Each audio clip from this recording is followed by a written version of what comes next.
A finales de los años 90 y principios de los 2000, dos titanes del rap se enfrentaban entre sí. Dos leyendas de Nueva York reclamaban la corona como el rey de Nueva York. Este beef encendió a toda la comunidad de hip hop y principalmente al área de Nueva York, que veían como dos de sus leyendas batallaban en un intenso beef. Ambos empezaron solo con ataques subliminales, pero después los ataques se volvieron cada vez más fuertes y personales. Todo comenzó allá por 1996 cuando Nas se negó a presentarse a una sesión de grabación de la canción de Jay-Z Bring It On, de su álbum debut Reasonable Doubt. El álbum se lanzó más tarde ese año y en ausencia de Nas, el productor Skip Beats usó un verso de Nas de The World Is Yours como coro en la canción Dead President 2.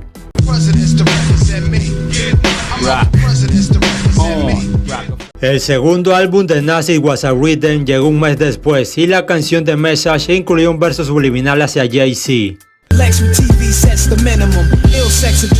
La línea Lex con televisores al mínimo hace referencia a la canción Can I Live de Jay-Z, donde rapea: mi mente está infestada con pensamientos enfermizos que dan vuelta como un Lexus. My mind is infested with sick thoughts that circle like a Lexus. It's driven wrong and sure to hurt you. Y el video musical de Dead President 2 también presenta un Lexus. Para 1997, Jay-Z volvió a usar la voz de Nas en su segundo álbum en la canción Rap Game Crack Game, extraída de la canción de Nas Represent.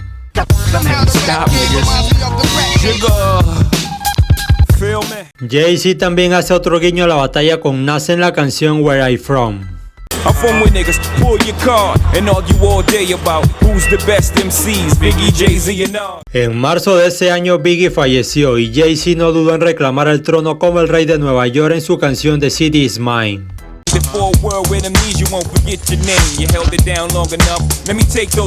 Para 1999 el protegido de Jay-Z, Memphis Bleek, también se unió a la batalla cuando en su sencillo debut Memphis Bleek Is parece imitar la canción de Nas, Nas Is Like.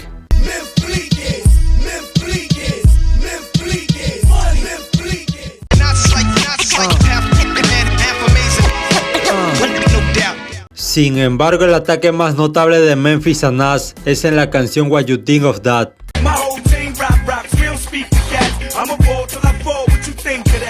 Luego Nas le respondería a Memphis Bleek en la canción Nostradamus, haciendo referencia a la línea soy una pelota hasta que me caigo, ¿qué piensas de eso?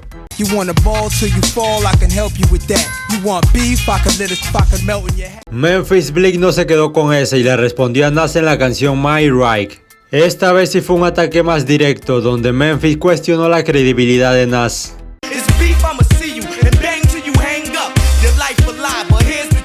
Después de eso, Nas lanzó We Will Survive, donde reflexiona sobre las muertes de Biggie y Tupac, y sus ausencias en el rap. También aprovechó para atacar a Jay-Z por autoproclamarse el rey de Nueva York después de la muerte de Biggie. Now competition is none, now that you're gone and these niggas is wrong, using your name in vain and they claim to be New York's king. Para 2001 el beef alcanzaría su punto máximo cuando Jay-Z se presentó en Summer Jam de Hot 97 atacando a Prodigy de Mobb Deep y a Nas. Esto hizo que el público enloqueciera. En el escenario Jay-Z rapeó algunos versos de Takeover, un disco que estaría incluido en su álbum The Blueprint, que estaba próximo a salir.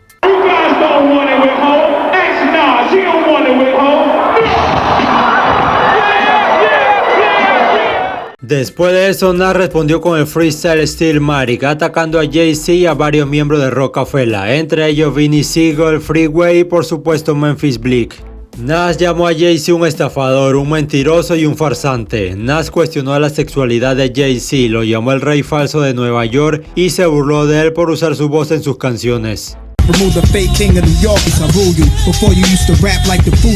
Cuando finalmente Jay-Z lanzó The Blueprint, todos pudieron escuchar los ataques de Jay-Z a Nas en Takeover. Al ser un diss dirigido a Prodigy y Nas, Hov acusó a ambos de ser falsos matones que mienten sobre su reputación. Pero después Jay-Z dirigió toda su atención a Nas durante todo el diss track. Jay rapeó sobre que Nas no vivía la vida en la calle, agregó que Nas nunca había visto un arma hasta que él le mostró una mientras estaban de gira. Jay-Z también se refirió al uso de versos de Nas en sus canciones y rapeó sobre que Nas las usaba mal y él las convirtió en una gran canción. Had a spark when you started, but now you're just garbage. Fell from top 10 to not mention at all. Después de que todos escucharan Takeover, la gran mayoría coincidía en que la carrera musical de Nas había muerto, que Jay-Z había acabado con él. Si bien parecía que Nas estaba tirado en la lona sin nada que hacer, pronto quedó claro que no se iba a rendir sin dar un último golpe. No responder no era una opción para Nas, pero surgía la duda de cómo te recuperas de un diss tan efectivo como Takeover.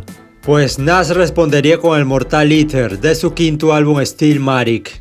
La introducción de Ether comienza con disparo de Bushat Ya de Biggie, seguido inmediatamente por una voz con edición de Tupac diciendo Fuck Jay-Z, originalmente tomado de la canción Fuck Friends. Nas procedió a atacar la reputación de Jay-Z en la calle y lo acusó de copiar su estilo. Lo acusó de venderse, lo llamó feo, misógino, gay y empleó muchos insultos homofóbicos fuertes en su contra. También mencionó que Eminem lo eclipsó en su propia canción Renegade y que Jay-Z no era leal a Biggie y que le robó sus rimas. Ether se escuchaba en todo el país y fue el resurgimiento de Nas como MC después de que todos pensaban que su carrera había acabado. How much of Biggie's rhymes is gonna come out your fat lips? Wanted to be on every last one of my classics. Ether consolidó a Nas como un titán y para muchos como el mejor MC de Nueva York en ese momento. La opinión pública era clara y Nas fue proclamado como el ganador de este beef. Sin embargo, esto no acabaría aquí, ya que Jay-Z no iba a dejar que Nas tuviera la última palabra. Y poco después respondió con Super Ugly, en la que Jay-Z insinuaba que tuvo una aventura de 3 años con la novia de Nas, Carmen Bryan. And since you infatuated with saying that gay shit, guess you was kissing my dick when you was kissing that bitch. El diss fue estrenado en Hot 97 y mucha gente pensó que Jay-Z había llevado las cosas demasiado lejos. Incluso su propia madre Gloria Carter llamó a la estación de radio diciéndole que debería disculparse con Nas y su familia. Poco después Jay-Z se disculpó con su madre, con Carmen y con cualquier mujer que pudiera haber ofendido con sus letras. En ese momento en la ciudad de Nueva York el ambiente era intenso. Las estaciones de radio como Hot 97 alentarían la disputa al reproducir Ether y Super Ugly de forma repetitiva. En un momento incluso realizaron una encuesta sobre quién había ganado y las votaciones dieron a Nas como el ganador. Para 2002, si bien todos habían declarado a Nas como el ganador, ambos siguieron tirándose. Jay-Z continuó atacando a Nas en The Blueprint 2, la canción principal de su álbum de 2002.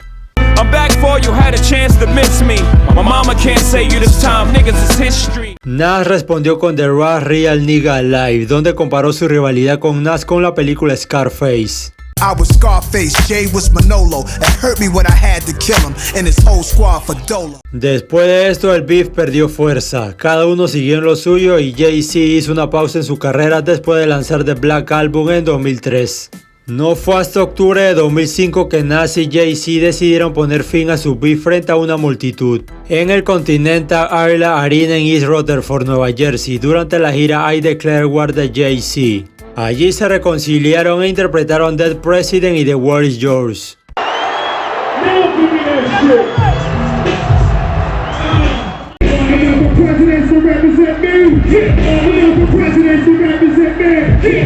Al año siguiente Nas terminó su contrato con Columbia Records y firmó con Def Jam, que estaba dirigido por Jay-Z.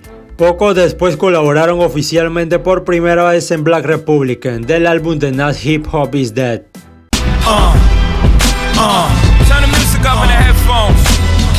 Además también han colaborado en otras canciones desde entonces. La pelea entre Jay-Z y Nas fue una batalla de gladiadores entre dos leyendas del rap. Afortunadamente el beef no terminó en una tragedia y finalmente se dieron la mano y supieron ponerle fin. Este beef será recordado como uno de los mejores de la historia. Ambos dejaron dos de los mejores diss tracks de todos los tiempos. Y para ti, ¿cuál fue el ganador? ¿Nas o Jay-Z? ¿Ether o Takeover?